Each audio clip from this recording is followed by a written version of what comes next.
اعوذ باللہ من الشیطان الرجیم بسم اللہ الرحمن الرحیم رب اشرح لی صدری ویسر لی امری واحلل عقدۃ من لسانی یفقہوا قولی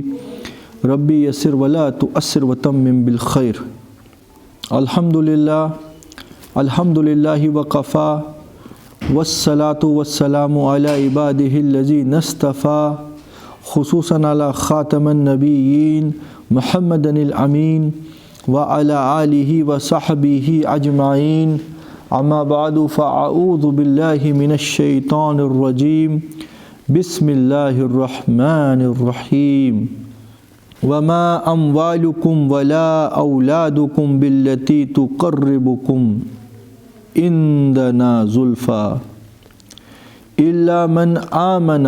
وعمل صالحا فأولئک لهم جزاء الضعف بما عملوا وهم فی الغرفات آمنون۔ صدق اللہ العظیم۔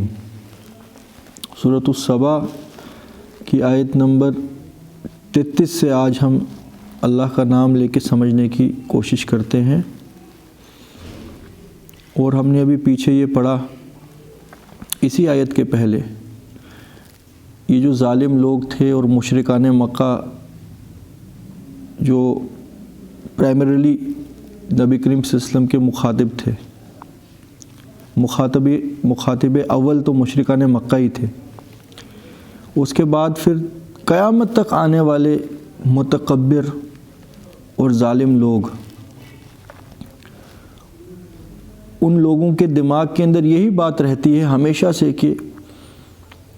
اللہ کا یہ بندہ جو یہ کہہ رہا ہے کہ میں اللہ کی طرف سے تمہیں سیدھا راستہ دکھانے کے لیے بھیجا گیا ہوں، اس کے پاس تو دنیائی طور پر نہ تو کوئی ایسی طاقت ہمیں محسوس ہوتی ہے، نہ کوئی اتھارٹی، نہ مال، نہ اولاد۔ ان کا جو معیار ہوتا ہے نا دنیا کو دیکھنے کا، وہ ہوتا ہے مفاد پرستی۔ جو بھی اللہ سے دور ہوگا وہ مفاد پرستی کے چشمے سے ہی دنیا کو دیکھے گا۔ اس کو لگتا ہے کہ جو میٹیریل ہے، جو میٹیریل ہمیں نظر آتا ہے وہی حقیقت ہے، مگر اللہ کے رسول جس چیز کی طرف ان کو بلاتے تھے وہ غیب کی باتیں ہیں، وہ تو ان کو سمجھ آنے والی نہیں، وہ تو مومنوں کو ہی سمجھ آئے گی کہ جو اصل میں حقیقت ہے وہ غیب کی بات ہے، یہ دنیا میں جو نظر آتا ہے وہ حقیقت نہیں ہے۔ تو یہ جو مشرکان مکہ اور اس طرز کے انسان قیامت تک اللہ کے بندوں کو نیچی نگاہ سے دیکھتے رہتے ہیں۔ نبی کریم صلی اللہ علیہ وسلم کو بھی ویسے یہ دیکھا کرتے تھے، اور تمام انبیاء کے ساتھ یہی کچھ ہوا۔ وہ کہتے تھے کہ تو کیا ہمیں بتائے گا کہ سیدھا راستہ کیا ہوتا ہے؟ اگر تو خود سیدھے راستے پر ہوتا تو تیرے پاس بھی ہماری طرح جاگیر ہوتی، مال ہوتا، اتھارٹی ہوتی، اولاد ہوتی۔ تو اگر ہم دنیائی طور پر یہ کچھ دیے گئے ہیں یا ہم نے خود کمایا، اس کا مطلب ہم تیرے سے زیادہ عقل مند ہیں، معاذ اللہ ثم معاذ اللہ۔ وَقَالُوا نَحْنُ أَكْثَرُ أَمْوَالًا وَأَوْلَادًا، اور کہتے ہیں کہ ہم تو تجھ سے زیادہ مقدار میں اولاد والے ہیں اور مال والے ہیں، یعنی کہ ہم تو عیش کر رہے ہیں دنیا میں، اور تو کہتا ہے کہ عذاب آئے گا۔ وَمَا نَحْنُ بِمُعَذَّبِينَ، ہمیں کبھی عذاب آنے والا نہیں۔ قُلْ إِنَّ رَبِّي يَبْسُطُ الرِّزْقَ لِمَن يَشَاءُ وَيَقْدِرُ، اے نبی ان سے کہہ دو بیوقوفو، جس چیز کو یعنی مال اور اولاد کو تم سمجھتے ہو یہ تمہاری خیر کے اوپر ہونے کا ثبوت ہے، یہ بالکل غلط ہے۔ یہ مال اور اولاد دنیا کے اندر رب العالمین کسی مقصد کے حساب سے، ایک مقدر کے حساب سے جس کو چاہتا ہے دیتا ہے۔ سورۃ الزخرف میں یہ آیت آئی ہے نا کہ اگر دنیا کے اندر ہر انسان ایک ہی معیار پر ہونے کا اندیشہ نہ ہوتا اور دنیا کا نظام دھرم برم نہ ہوتا تو ہم اپنے نافرمان لوگوں کو دنیا میں اتنا مال دیتے، نافرمانوں کو، کہ ان کی کھڑکی اور دروازے اور چڑھنے کے لیے گھروں کی سیڑھیاں یہ سب سونے کی ہوتی۔ زخرف کا مطلب ہی سونا ہوتا ہے، ہیرے جواہرات سے جڑی ہوئی ہوتی۔ اس کا مطلب کہ اگر اتنی بھی کسی کو پراپرٹی دے دی جائے نا کہ اس کی کھڑکی دروازے بھی ہیرے جواہرات اور سونے کے ہوں، وہ بھی اس بنا پر نہیں ہے کہ اس کو دنیا میں کچھ فائدہ اللہ دینا چاہتا تھا، یہ سب کچھ اللہ کی طرف سے ایک امتحان ہے، سب اللہ تعالیٰ کی طرف سے ایک حکمت ہے۔ کیونکہ دیکھو دنیا میں ڈاکٹر بھی ہونے چاہیے، مریض بھی ہونے چاہیے، تبھی تو کچھ نہ کچھ نظام چلے گا نا۔ یہ جو ہے لیبر بھی ہونے چاہیے، انجینئر بھی ہونے چاہیے، گھر بنانے والے بھی ہونے چاہیے، اس میں رہنے والے بھی ہونے چاہیے۔ اگر کوئی بیمار ہی نہیں ہوگا تو دوائیوں کا یہ سینکڑوں بلینز کا جو دھندا ہے جس میں ہزاروں لوگوں کی روزگار چل رہی ہے، تو بیماری کوئی نہیں ہوگا تو وہ دوائیاں کون کھائے گا؟ گھر ہی نہیں کسی نے بنانا ہوگا تو لیبر کہاں جائے گا؟ لیبر ہی نہیں ہوں گے تو جس کے پاس مال ہے وہ گھر کیسے بنائے گا؟ یہ سارا اللہ تعالیٰ کی طرف سے منشا الہی ہے۔ اب جوتا پھٹ گیا تو جوتا ٹھیک کرنے والا بھی کوئی ہونا چاہیے۔ وہ اس لیے وہ جوتا نہیں ٹھیک کر رہا ہے کہ کوئی اللہ نے اس کو دنیا میں سزا دے دی۔ یہ غیر مسلموں کے عقیدے ہیں کہ تم نے دنیا کے اندر پچھلے جنم میں کوئی غلط کام کیا تو تم آج یہ کسی یہ جو جوتا سینے والے کے گھر میں پیدا ہو گئے۔ یہ ایسا کوئی کنسپٹ نہیں ہے اسلام کے اندر۔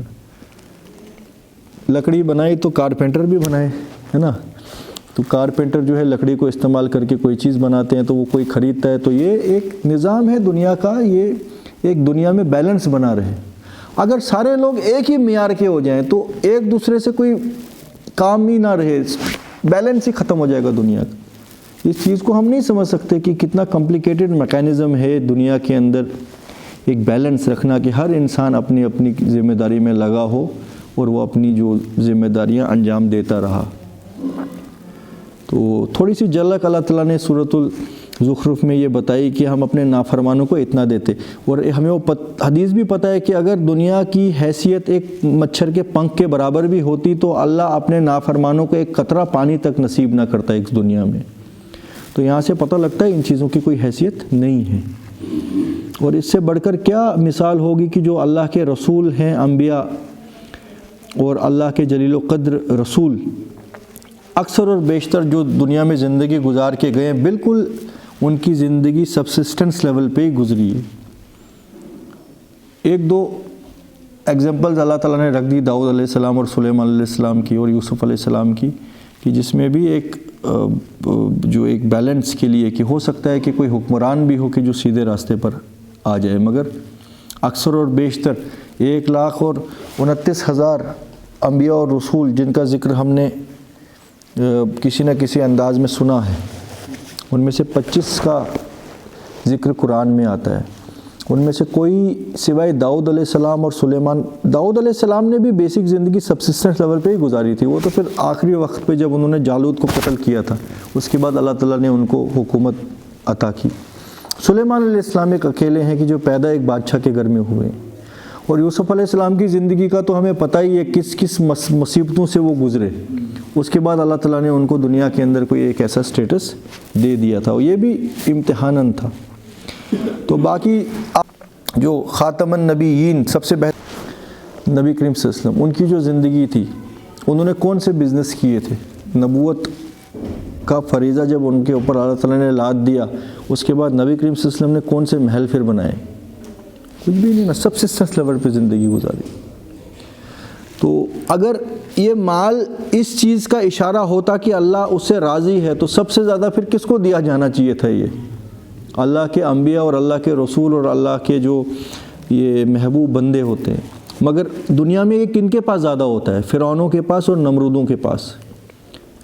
اور طاغوت کے چاکری کرنے والوں کے پاس، اور سچ اور جھوٹ کا جو فرق نہ کریں ان لوگوں کے پاس۔ تو مگر جن لوگوں کی آنکھوں پہ یہی چشمہ لگا ہے کہ دنیا میں اگر کچھ دیا گیا وہی سب کچھ ہے، وہ ہر چیز کو انالائز کریں گے اسی حساب سے۔ قل ان ربی یبسط الرزق لمن یشاء، کہ اے نبی تم کہہ دو رب العالمین ہی ہے جو جس کے لیے چاہتا ہے رزق کے انبار لگا دیتا ہے، وَيَقْدِرُ، اور کسی کے لیے چاہتا ہے وہ اپنی منشا کے حساب سے تھوڑا سا کم کر دیتا ہے۔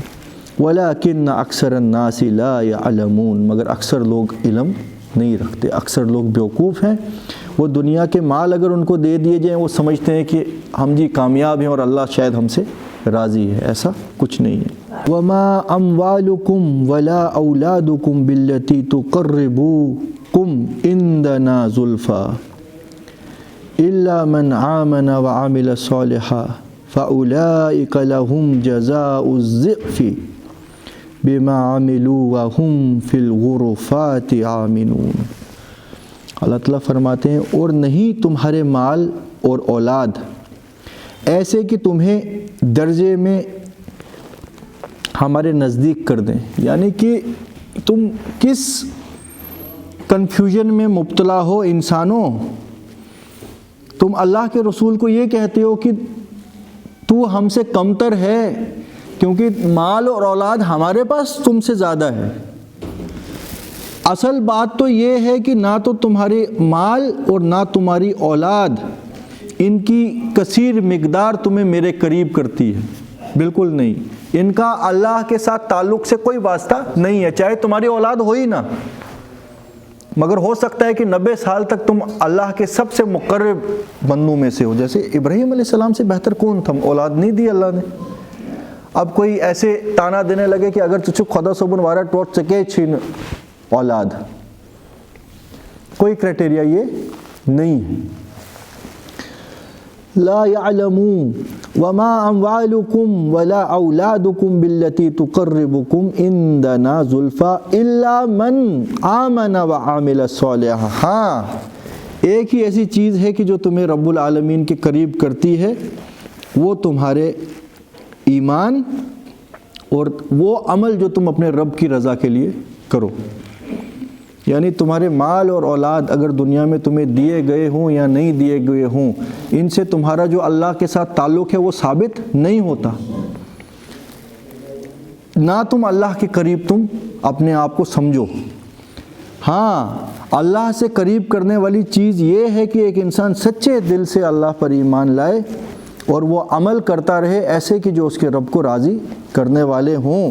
صرف اس کی رضا کے لیے۔ اولئک لہم جزاء الضعف،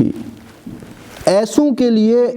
دگنی جزا ہے ان کے رب کے یہاں، بما عملوا، کیوں؟ ان عملوں کے عوض جو اپنے رب کو راضی کرنے کے لیے کرتے رہے۔ وَهُمْ فِي الْغُرُفَاتِ آمِنُونَ، وہ ہوں گے اعلیٰ بالا خانوں میں جنتوں کے،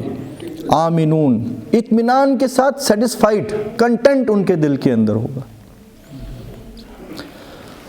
وَالَّذِينَ يَسْعَوْنَ فِي آيَاتِنَا مُعَاجِزِينَ أُولَئِكَ فِي الْعَذَابِ مُحْضَرُونَ، اور رہے وہ لوگ جن کی تمام سعی و جہد، تمام کوششیں اس چیز میں لگی ہوئی ہیں کہ کس طریقے سے رب العالمین کی نشانیوں کو نیچا دکھائیں۔ اللہ تعالیٰ کی زمین اور آسمان کے اندر سینکڑوں نشانیاں پھیلی ہیں، کسی بھی عقل مند انسان کے لیے یہ ممکن نہیں ہے کہ وہ اپنے رب کا انکار کر سکے۔ اس کے باوجود کچھ ایسے لوگ ہیں کہ جو کاؤنٹر آرگیومنٹس کرتے ہیں کہ فار انسٹنس بولیں گے زمین خود بخود پیدا ہو گئی۔ آپ ان سے پوچھو ایک بلب بھی خود پیدا نہیں ہو سکتا ہے تو اتنا کمپلیکیٹڈ میکینزم خود بخود پیدا کیسے ہو جائے گا؟ وہ اس کے کاؤنٹر آرگیومنٹس کریں گے۔ قرآن میں فَبِأَيِّ آلَاءِ رَبِّكُمَا تُكَذِّبَانِ، اللہ کی کس کس نعمت کا تم انکار کرو گے؟ دن کا انکار کرو گے تو رات آ جائے گی، رات کا کرو گے تو دن آ جائے گا، صبح کا کرو گے تو شام آ جائے گی، پھلوں کا کرو گے تو سبزیاں آ جائیں گی، دودھ کا کرو گے تو شہد آ جائے گا، ہوا کا کرو گے تو پانی آ جائے گا۔ ذرے ذرے کے اندر اللہ تعالیٰ کی نشانیاں ہیں، اور یہ چیز منکشف ہو رہی ہے کہ یہ سب چیزیں اپنے آپ وجود میں نہیں آ سکتی۔ مگر کوئی بول دے دس از آل کو انسیڈنس، یہ سب علل ٹپ ہو گیا۔ اللہ کبھی زمین کو ہلا دیتا ہے تاکہ انسان عاجز ہو جائے اور گھٹنوں کے بل گریں اور توبہ کریں۔ اس وقت کچھ لوگ بولیں گے نہیں یہ اصل میں جی ہم نے ڈیم بنایا، ٹیکٹونک موومنٹس کی وجہ سے زلزلہ آیا۔ کوئی بیمار ہو گیا اور ہاسپٹل تک پہنچ گیا اور اس کا حال جو ہے وہ بالکل اب آئی سی یو میں آ گیا، تو وہاں سے اللہ نے اس کی جان بخشی، جبکہ اس کے باقی جو تھے نا کولیگس مریض وہ واپس نہیں آئے ہاسپٹل سے۔ یہ واپس آیا اور اس نے کیا کہنا شروع کیا؟ ہسپتال کی فیسلٹیز بہت اچھی تھی، یہ ایمز ہاسپٹل ہے، اگر میں کہیں لوکل ہاسپٹل میں ہوتا تو میں بچ گیا ہوتا۔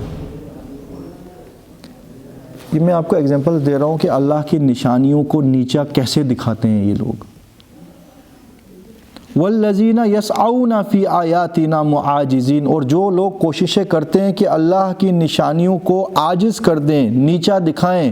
اولئک فی عذاب محضرون، ایسے لوگ ہوں گے عذاب میں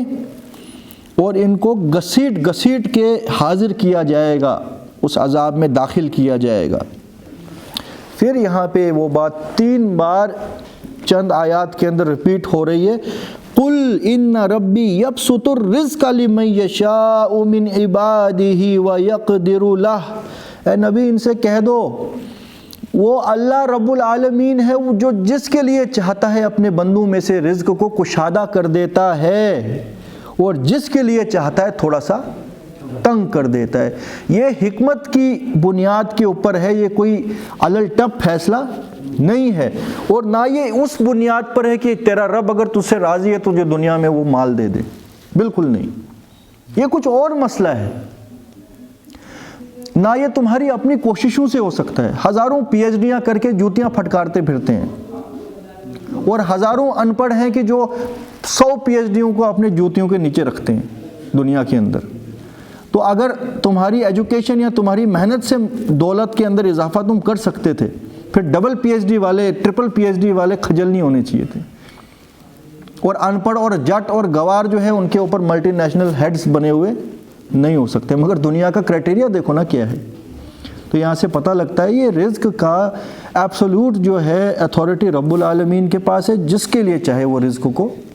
کچھ 3 بار ریپیٹ ہو رہی ہے یہ بات چند آیات کے اندر۔ وَمَا أَنفَقْتُم مِّن شَيْءٍ فَهُوَ يُخْلِفُهُ، اور اس کے بعد یہاں یہ بتایا جب کہ مال تمہیں تمہارے رب نے ہی دیے، اگر ان مالوں میں سے تم اپنے رب کی رضا جوئی کے لیے کچھ خرچو گے تو اس کے عوض وہ تمہیں اس سے بہتر عطا کرے گا۔ یہ رب العالمین کی شان ہے، دیا بھی اسی نے، جبکہ ہونا کیا چاہیے تھا، تمہیں تمہارے مال نے، تو رب نے مال دیا نا، وہ تو سارا اسی کا ہے، اگر تم اس کے راستے میں قربان کرو تو یہ کوئی بڑی ڈیل نہیں ہے۔ مگر رب العالمین کی شان دیکھو، اس کے باوجود اللہ تعالیٰ فرماتے ہیں جو کچھ تم خرچتے ہو اپنے رب کے لیے فَهُوَ يُخْلِفُ،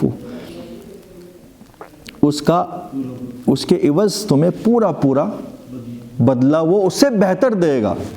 وَهُوَ خَيْرُ الرَّازِقِينَ، اور کیوں نہ دے، وہ تو ہے ہی سب سے بہترین رزق دینے والا، اس سے بہتر اور کون ہوگا۔ ایک بندہ ہے جس کے دل کے اندر یہ ایک خواہش ہے کہ میں اپنے رب کے لیے اپنا تن من دھن قربان کر دوں، رب العالمین کے لیے، اپنے پالن ہار کے لیے، تو کیا ضرورت کے وقت اس کا رب اس کو چھوڑ دے گا، کسی کا محتاج کر دے گا؟ کیسے حکم لگاتے ہو؟ کیف تحکمون، جس کا دوست اس کا رب ہے اور وہ اس رب کی رضا کے لیے غریبوں میں، مسکینوں میں، یتیموں میں، اور ہر اس کے لیے کہ جس پہ اللہ نے خرچنے کا حکم دیا ہے وہ خرچے، کبھی بھی وہ کم ہونے والا نہیں ہے، وہ تو بڑھتا ہی رہے گا، وہ بڑھتا اور چڑھتا رہے گا، اور گھٹیں گے تمہارے سود اور تمہارے جوئے جو تمہارے اپنے اصل کو بھی لے کے ڈوبیں گے۔ وَيَوْمَ يَحْشُرُهُمْ جَمِيعًا ثُمَّ يَقُولُ الْمَلَائِكَةِ أَهَؤُلَاءِ إِيَّاكُمْ كَانُوا يَعْبُدُونَ، اور ذرا اس وقت کو بھی اپنے ذہن میں لے کے آؤ کہ جب رب العالمین تم سب کو جمع کرے گا اور پھر وہ فرشتوں سے کہے گا کہ کیا یہ لوگ مجھے چھوڑ کر تمہاری عبادت کیا کرتے تھے۔ یہاں پہ بھی ایک جو ہے نا بڑا امپورٹنٹ پیغام آ رہا ہے کہ رب العالمین کے علاوہ دنیا کے اندر، اور خصوصی طور پر نبی کریم صلی اللہ علیہ وسلم کے دور میں مشرکان مکہ فرشتوں کو اللہ کی بیٹیاں قرار دیا کرتے تھے، اور کہتے تھے اگر بیٹیوں کو راضی کیا تو اللہ بھی راضی، اور یہاں سے آگے نکل جاتے تھے تو اصل میں بہت سے جنات اور شیاطین جو ان کی ہزاروں سالوں کی جو بھی سویلائزیشن تھی اس میں جو انٹرفیئر ان شیطان اور جنات نے کیا مشرکان مکہ کو، وہ کٹر مشرک بنایا انہوں نے۔ تھی یہ ابراہیم علیہ السلام، اگر کس طریقے سے انہوں نے دین ابراہیم بدلا کہ نبی کریم صلی اللہ علیہ وسلم جس وقت وہ مبعوث کیے گئے اس وقت دین ابراہیم کی کوئی رمق باقی نہیں رہ گئی تھی مشرکان مکہ، تو اس کے بیچ میں کتنے شیاطین انٹرفیئر کر کے ان کو غلط راستے دکھاتے ہوں گے۔ تو بہرحال یہ شیطان اور جنات جو ان کو محسوس ہوتا تھا، جو پچھلے ہزاروں صدیوں کے اندر انٹرفیرنس ان کو نظر آئی ہوں گی، ان کی انہوں نے بت بنا لیے تھے، اور شیطان ان کو یہ کہتے تھے کہ ہم فرشتے ہیں، تو لہٰذا ہماری بندگی کرو، کیونکہ جیسے تم کہتے ہو ہم اللہ کی بیٹیاں ہیں۔ تو یہاں سے یہ کچھ پیغام، یہاں سے یہ میسیج کچھ ہم یہ چیز، فرشتے کیا جواب دیں گے؟ قالوا سبحانک انت ولینا من دونہم، اے ہمارے پروردگار، ہمارا ان سے کوئی تعلق نہیں، ہمارا تو مددگار، ہمارا تو کارساز تو ہے، تو لہٰذا ہم بالکل ان سے بری ہیں جو کچھ یہ کام کرتے رہے۔ بل کانوا یعبدون الجن، اصل بات تو یہ ہے کہ یہ بدبخت جنات کی عبادت کیا کرتے تھے، یعنی ابلیس اور اس کی آل، اور ہمیں پتہ ہے ابلیس کانا من الجن، جنوں میں سے تھا نا، تو اسی کے جو سبز باغ تھے، جو اس کے شیطان اور اس کی آل نے سبز باغ ان ظالموں کو دکھائے، یہ اسی کو سچ سمجھنے لگے، اور جس طریقے سے شیطان خود جہنم میں سڑنے والا ہے، وہ تو ان سب کو اپنے ساتھ جہنم میں لینا چاہتا تھا، انہوں نے شیطان کی بات مانی، تو لہٰذا اے پروردگار ہم فرشتے بری ہیں، یہ ہماری عبادت نہیں کرتے تھے، اصل میں یہ شیطان اور شیطان کے چمچوں کی عبادت کیا کرتے تھے، اور عبادت کا مطلب ہے ہر اس حکم کو ماننا جو رب العالمین نے دیا ہو، اس بندے کو ہم کہیں گے کہ وہ اللہ کی عبادت کرتا ہے۔ اگر اللہ کا حکم کسی جگہ پہ موجود ہے، اس حکم کے علاوہ کوئی اور یہ کہتا ہے کہ ہم اس سے بہتر حکمت اور حکم کی بات بتائیں گے، وہ انسان کہتا ہے ٹھیک ہے اللہ نے حکم دیا مگر فلاں کا حکم میں مانتا ہوں، لہٰذا اس نے وہاں پہ اللہ کے حکم کو پامال کر کے غیر اللہ کے حکم کو مانا نا۔ تو یہاں پہ وہی چیز آپ ذہن میں رکھیے، جو شیاطین، سرکش شیاطین من الجنۃ والناس تھے، انہوں نے ان لوگوں کو بھٹکایا اور انہوں نے ان کی بات مانی۔ اکثرہم بہم مؤمنون، اکثر لوگ جو تھے ایمان ان شیاطین کے اوپر ہی رکھا کرتے تھے۔ فَالْيَوْمَ لَا يَمْلِكُ بَعْضُهُمْ لِبَعْضٍ نَفْعًا وَلَا ضَرًّا، تو آج ان ظالموں میں سے کوئی کسی کے کام آنے والا نہیں، نہ ہی وہ شیاطین اور جنات جن کو یہ اللہ کا مد مقابل ٹھہرایا کرتے تھے، اور نہ ہی یہ لوگ ان کے کسی کام آ جائیں گے، کہ نہ تو معبود جن کو انہوں نے بنایا تھا وہ کام آنے والے ہیں، جو عبادت کرنے والے ہیں نہ یہ ان کے کام آئیں گے۔ ضعف طالب والمطلوب، کتنے کمزور ہیں طلب کرنے والے اور کتنے کمزور ہیں جن سے طلب کیا جا رہا تھا۔ تو وَنَقُولُ لِلَّذِينَ ظَلَمُوا ذُوقُوا عَذَابَ النَّارِ الَّتِي كُنْتُمْ بِهَا تُكَذِّبُونَ، اس وقت ان کو ایک ہی بات سننی ہے کہ چکھو اس دردناک عذاب کا مزہ جس کا تم مذاق اڑایا کرتے تھے، جس کو تم جھٹلایا کرتے تھے۔ وَإِذَا تُتْلَى عَلَيْهِمْ آيَاتُنَا بَيِّنَاتٍ قَالُوا مَا هَذَا إِلَّا رَجُلٌ يُرِيدُ أَن يَصُدَّكُمْ عَمَّا كَانَ يَعْبُدُ آبَاؤُنَا، اور جب ان کے پاس ہمارے رسولوں میں سے کوئی رسول بھیجا جاتا تھا، یا ہمارے بندوں میں سے کوئی بندہ ان کو ہماری آیات سنایا کرتا تھا کہ سیدھا راستہ اختیار کرو، تو یہ کہتے تھے کہ یہ جو ہمیں راستہ بتانے والا ہے یہی جھوٹا ہے، اور یہ چاہتا ہے کہ ہم اپنے باپ دادا کے طریقوں کو چھوڑ کر اس کی بات مانیں۔ وَقَالُوا مَا هَذَا إِلَّا إِفْكٌ مُفْتَرًى، اور کہتے ہیں کہ یہ اس نے جھوٹ گڑھ کے لایا ہے۔ وَقَالَ الَّذِينَ كَفَرُوا لِلْحَقِّ لَمَّا جَاءَ، ایسے ہیں یہ ظالم کہ جب حق ان کے پاس آیا انہوں نے حق کے اوپر کیسی کیسی تہمتیں لگانا شروع کی۔ ان ھذا الا سحر مبین، اور اس سے بڑھ کر یہ کہتے تھے کہ معاذ اللہ ثم معاذ اللہ محمد صلی اللہ علیہ وسلم ایک بہت بڑے جادوگر ہیں، جو اصل میں ہمارے جو طریقے ہیں پچھلے ہزاروں سالوں کے ان کو بدلنا چاہتے ہیں، ہمارے باپ دادا کا جو دین ہے اس کو تبدیل کر کے کوئی نئی چیز بتا رہے ہیں۔ کس بات کے اوپر؟ کہ جب ہماری آیات ان کو پڑھ کے سنائی جاتی ہیں تو اب obvious سی بات ہے نا، جب اللہ کے حکموں کو ماننا نہیں ہے، کس سے کہانیاں پرانے فالو کرنے ہیں، تو رب العالمین کی آیات جب ان کو سنائی جاتی تھی ان کو یہ بڑی انجان بات لگتی تھی. سبحان اللہ و بحمدہ سبحان اللہ العظیم وصدق المرسلین والحمد للہ رب العالمین. اللہم آنس وحشتی فی قبر اللہم ارحمنی بالقرآن العظیم واجعلہ لی اماما ونورا وہدا ورحمہ. اللہم ذکرنی منہ ما نسیت وعلمنی منہ ما جہلت وارزقنی تلاوتہ آناء اللیل وآناء النہار واجعلہ لی حجۃ یا رب العالمین. لا الہ الا انت سبحانک انی کنت من الظالمین. سبحان اللہ و بحمدہ سبحان اللہ العظیم وصدق المرسلین والحمد للہ رب العالمین.